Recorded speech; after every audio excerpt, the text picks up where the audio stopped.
You ask Tiger to solve. This deals with linear equations with one unknown. The final result is x equals 6. Let's solve it step by step. Simplify the expression. Find the greatest common factor of the numerator and denominator. Factor out and cancel the greatest common factor. Swap sides. Isolate the x. Multiply both sides by 7. Group like terms. Multiply the coefficients. Simplify the fraction.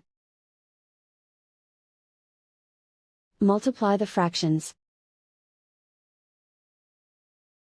Simplify the arithmetic.